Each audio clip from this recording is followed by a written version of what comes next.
Donc, une fois que nous avons défini notre profil acheteur, la prochaine étape sera de comprendre en fait quelles sont les différentes étapes du parcours d'achat en ligne.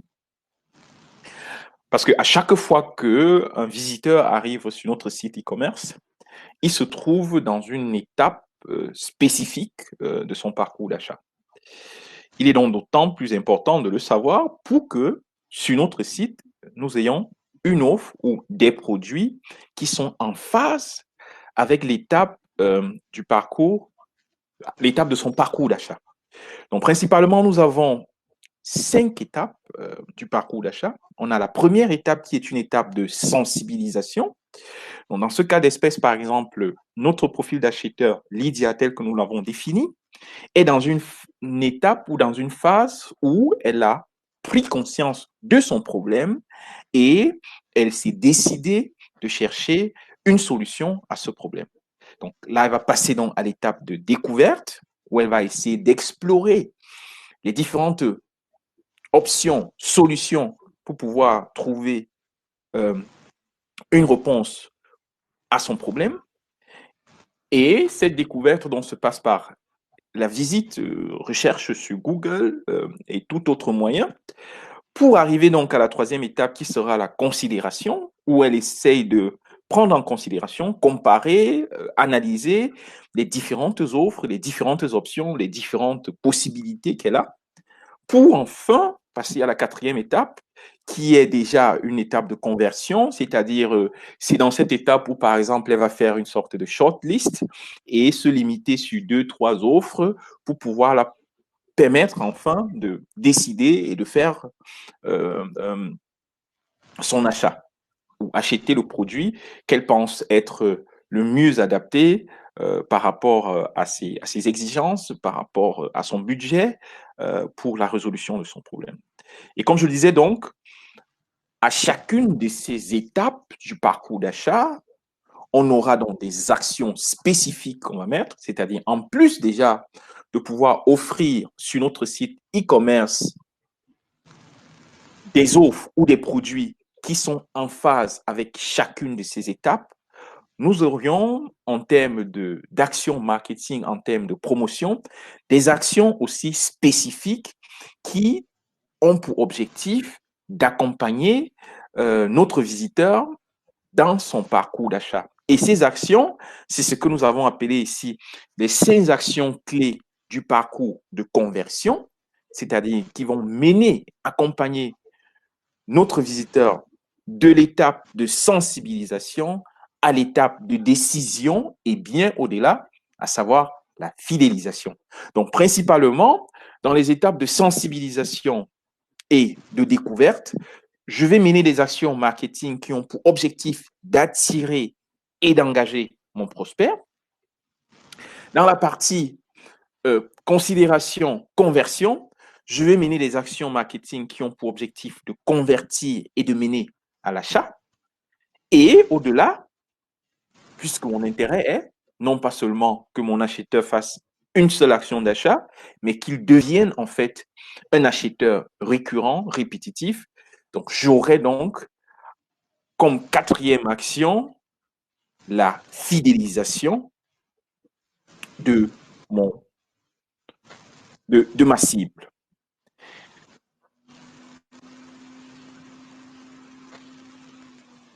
Par rapport à ces actions que je vais mener, j'ai un parcours de conversion qui est beaucoup plus simplifié. Ça, c'est maintenant de la perspective de l'entrepreneur qui a son site e-commerce. Il aura en fait 3 catégories de, de, de, de, de prospects. Donc, la première catégorie, ce sont ceux qui vont visiter le site, n'est-ce pas, mais qui n'ont jamais fait un achat. C'est-à-dire ceux qui visitent le site pour la première fois et qui sûrement, en visitant le site, sont dans la phase découverte et considération de leur parcours d'achat. Parce que quand on est déjà sur votre site, ça veut dire principalement qu'on est déjà, ça veut dire que l'utilisateur ou bien le potentiel client se trouve dans la phase découverte et considération de son parcours. Parce qu'avant ça, il a fait la sensibilisation et il a commencé à regarder un peu sur Google pour voir principalement ce qu'il a comme posté. Donc, quand il arrive sur votre site, il est visiteur. Et l'objectif, une fois qu'il est sur votre site, c'est de pouvoir trouver une offre qui est en phase avec l'étape à laquelle il se trouve, à laquelle le visiteur se trouve par rapport à son parcours d'achat, et de lui permettre de quitter de visiteur simple à client, c'est-à-dire de pouvoir faire un premier acte d'achat. C'est ça qu'on va appeler donc la catégorie 2. Donc, ma première action est en fait de convertir mon visiteur simple à un client, c'est-à-dire quelqu'un qui a fait un premier acte d'achat. Et mon deuxième objectif, si donc celui qui arrive sur mon site est quelqu'un qui a déjà acheté une fois, c'est-à-dire qui est dans la catégorie 2, mon objectif, ce sera de prendre celui-là et de le ramener ou bien de le convertir pour qu'il fasse un autre achat et qu'il devienne un client fidèle. Donc, et c'est là, principalement, où on voit la différence fondamentale entre ce qu'on va appeler un produit et une offre. Mais revenons déjà peut-être à la définition, c'est-à-dire, dans un premier temps, j'ai un produit, comme dans le cas d'espèce ici, une crème, et partant de ce produit, je vais faire une offre spécifique. Ici, dans le cas d'espèce, 2 achetés, le troisième offert, livraison gratuite, 20%. Et l'objectif, en fait, de l'offre que je fais, c'est de permettre à mon premier visiteur, et ça, c'est ce qu'on voit ici, donc mon offre va en fait permettre à mon premier visiteur sur mon site de devenir un client et d'avoir acheté ou bien fait un acte d'achat pour la première fois. Et une fois qu'il a fait, quand il va revenir sur mon site, il ne sera plus seulement visiteur, il sera déjà un premier acheteur et j'aurai, à l'occasion de ce premier acte d'achat, eu suffisamment d'informations sur lui par rapport à ses besoins, par rapport à ce qu'il veut, ce qui va me permettre maintenant de lui offrir un produit spécifique pour qu'il réachète, c'est-à-dire qu'il répète en fait son acte d'achat, donc il quitte de la catégorie de first-time buyer à une catégorie d'acheteurs récurrents. Donc voilà, grosso modo, ce qu'il faut comprendre en termes de parcours d'achat et de parcours de conversion, ce qui va nous amener donc à la partie 2, mais rapidement, donc, je vais en quelques lignes résumer ce que nous avons vu et ce que nous avons touché dans cette première partie, stratégie e-commerce. Il était déjà question de répondre aux questions principales de ma stratégie. Ici, le quoi, à savoir quelle est ma cible, quel est le problème que je résous, définir partant de là un profil acheteur avec mon outil de définition du profil acheteur, à savoir la démographie, la psychographie, son problème, ses aspirations, comprendre aussi quel est le parcours d'achat en ligne pour que je puisse définir sur mon site des produits et des offres qui sont en phase avec ce parcours d'achat, définir les différentes actions dont j'aurai besoin pour accompagner mon utilisateur tout au long de son parcours, donc partant de la sensibilisation jusqu'à l'acte des décisions, mais au-delà de cela, parce que l'objectif de mon site, c'est de générer plus de revenus. Et il est plus facile de générer de revenus déjà sur un client que d'acquérir de nouveaux clients. Raison pour laquelle on a vu donc les catégories du parcours d'acquisition qui montrent comment est-ce que on peut partir d'un produit pour définir une offre. Et cette offre a pour objectif de permettre de convertir un premier visiteur en un visiteur du site en premier acheteur et à travers un produit de convertir un premier acheteur en visiteur récurrent. Donc, une fois que je l'ai fait, je passe à la deuxième étape ou bien à la deuxième partie de mon plan d'action qui est principalement la mise en place donc de mon écosystème e-commerce. Et pour cela, je vais donc inviter Léa à venir nous présenter et partager ses expériences pour cette deuxième partie. Maintenant que nous avons fini avec les 2 premiers jours, on peut continuer avec les jours 3, 4 et 5. Bien, qu'est-ce qu'on va faire durant ces jours? On va choisir notre plateforme e-commerce, on va l'installer, on va la configurer et on va mettre en place toute l'infrastructure nécessaire pour que notre site e-commerce puisse être fonctionnel. Et donc, entamons avec les jours 3 et 4, à savoir le choix de la plateforme. Mais avant de choisir notre plateforme, il est important de comprendre la différence qu'il y a entre un site Internet et un site e-commerce. En fait, un site e-commerce, c'est un type de site Internet parce que sur Internet, tout ce qu'on voit lorsqu'on ouvre notre navigateur, ce sont des pages web, ce sont des sites Internet. On peut avoir des sites d'information ou on peut avoir des sites qui décrivent une entreprise. On peut avoir des sites de chat, des sites de rencontres. On peut trouver plusieurs types de sites Internet. Et donc, le site e-commerce est un type de site Internet. C'est un site où il est possible de vendre grâce à Internet, de vendre à travers Internet. Donc, tout site où il est possible de faire des achats s'appelle donc un site e-commerce.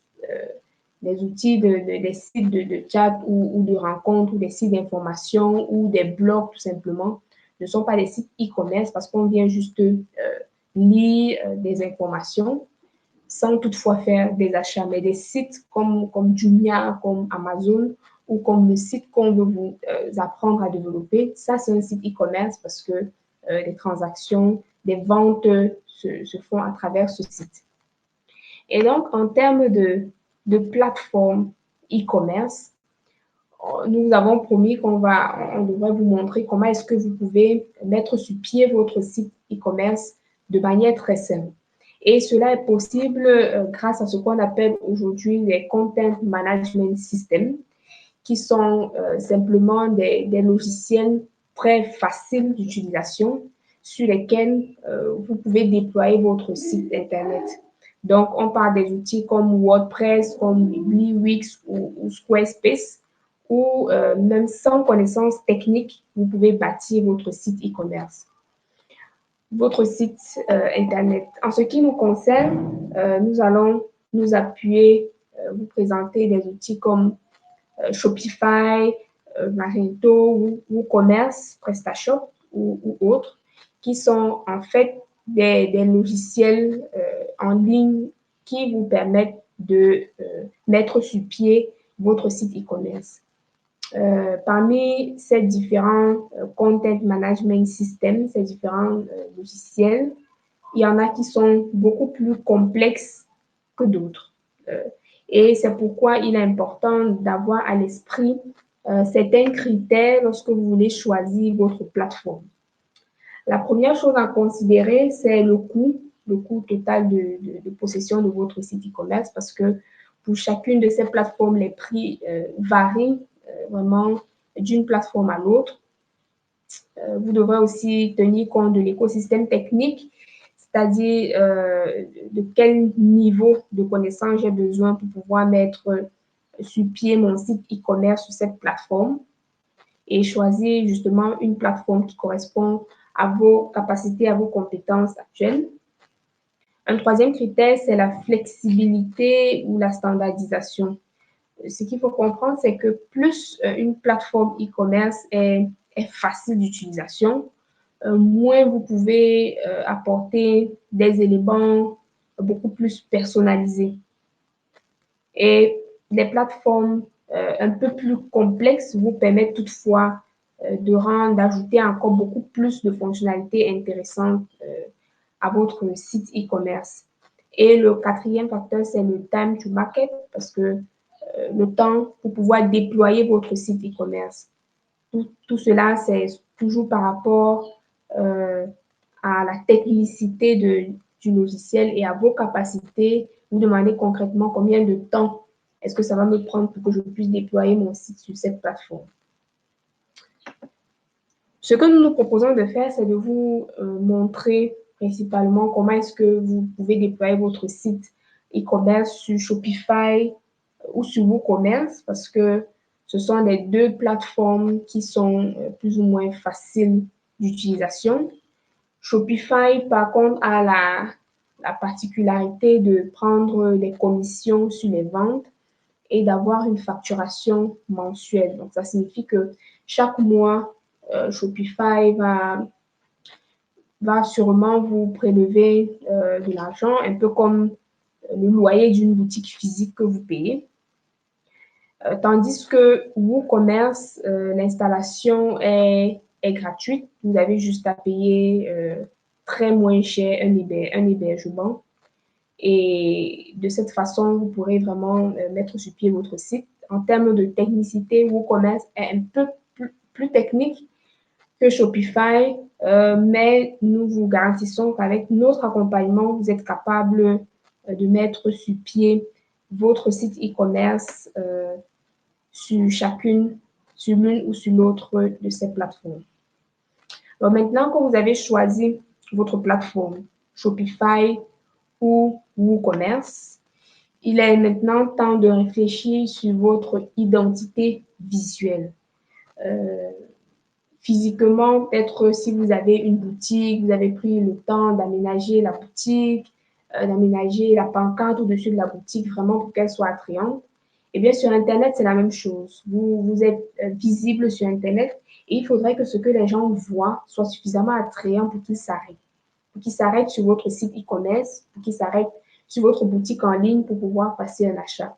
Et cela passe par le logo, par le choix de vos couleurs, par la typographie et la façon dont vous agencez le contenu de votre site e-commerce. Nous savons que pour la plupart, vous êtes des solo entrepreneurs et donc vous ne voulez peut-être pas dans un premier temps dépenser aussi beaucoup d'argent pour avoir un logo. L'outil gratuit canva.com vous permet de réaliser vous-même votre propre logo. Comment utiliser cet outil facilement? Durant l'accompagnement, on pourra aussi vous montrer comment cela se fait. Donc, très important de réfléchir sur le message qu'on souhaite passer en ligne, de comprendre le code des couleurs afin de choisir vraiment des couleurs qui sont adaptées à notre business. Maintenant que nous savons sur quelle plateforme on va déployer notre site, on sait à quoi va ressembler notre logo, on sait qu'on veut utiliser la couleur bleue parce qu'elle met beaucoup plus en confiance dans l'esprit des gens. Maintenant, on peut réfléchir sur cet agencement de contenu, la personnalisation de notre site. En fait, que ce soit Shopify ou WooCommerce, vous avez la possibilité d'installer tout simplement ce qu'on appelle des thèmes ou des templates qui sont en fait comme des sites déjà préconçus. Et tout ce que vous aurez à faire, c'est de venir juste changer des images, du texte pour que ça corresponde à votre business. Et grâce à ces thèmes gratuits, vous pouvez vraiment avoir un site e-commerce qui vous ressemble et qui vraiment parle à vos clients. Puisque vous savez déjà visuellement, vous avez réfléchi, vous avez cherché des images que vous pouvez mettre sur votre site, il est peut-être temps de réfléchir à l'arborescence et à la structure de votre site e-commerce. Un site e-commerce, les pages qu'on peut retrouver sur votre site sont regroupées en 4 catégories. Et nous vous conseillons d'avoir juste ces 4 catégories de pages sur votre site e-commerce dans un premier temps, parce que ça va vous permettre de faire très simple et de déployer votre site rapidement. Ce qui est important à avoir sur votre site e-commerce au départ, c'est une page d'accueil qui est sans doute la page sur laquelle la plupart de vos visiteurs vont arriver pour la première fois. Ensuite, il y a la page produit, c'est-à-dire que chaque produit que vous vendez sur votre site a sa page. Et c'est sur cette page que vous allez pouvoir décrire votre produit, vendre votre produit, placer toutes les photos, de tous les contours de votre produit afin d'inciter le visiteur à passer à l'achat. Une troisième page que vous aurez sur votre site, c'est la page de paiement.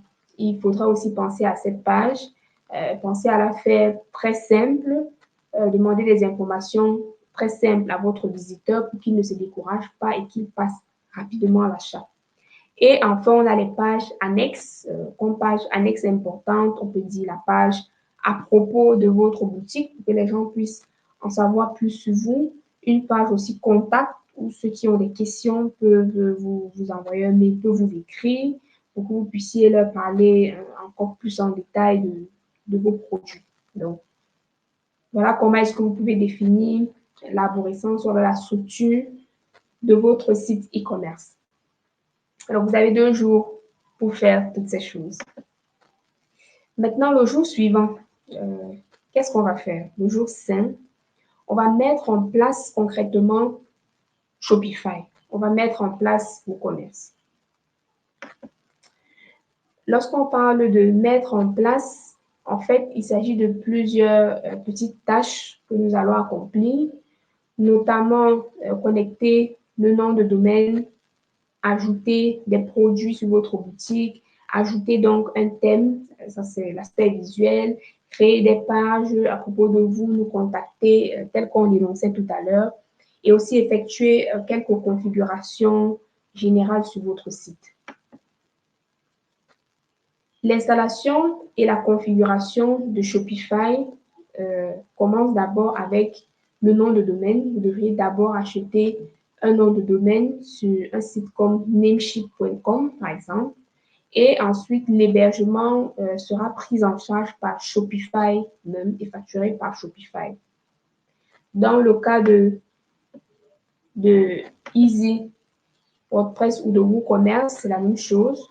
Vous devrez aussi acheter un nom de domaine sur Namecheap.com et héberger votre site chez easywp.com. C'est seulement après que vous pourrez faire d'autres configurations sur votre site e-commerce comme les moyens de paiement, décider si vous allez accepter le mobile money ou le paiement Visa ou accepter certains modes de livraison, parler aussi de l'expédition, au bout de combien de jours est-ce que vous comptez livrer. Et ça, c'est vraiment une partie importante au niveau de configuration de paiement.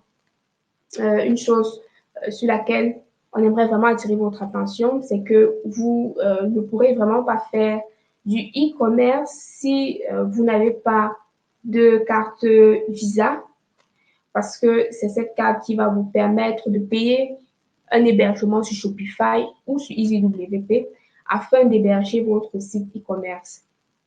Donc, c'est très important de pouvoir accepter ces modes de paiement sur votre site afin de pouvoir vendre partout. Donc, pour ceux qui voudraient vraiment savoir comment ça se passe, comment vraiment configurer des aspects comme PayPal et accepter ce genre de paiement sur votre site, aussi disponible durant notre accompagnement. Nous sommes disponibles pour vous aider à ce niveau. Maintenant, passons à la partie démo. Comment est-ce que, très concrètement, on s'y prend pour configurer son site sous Shopify?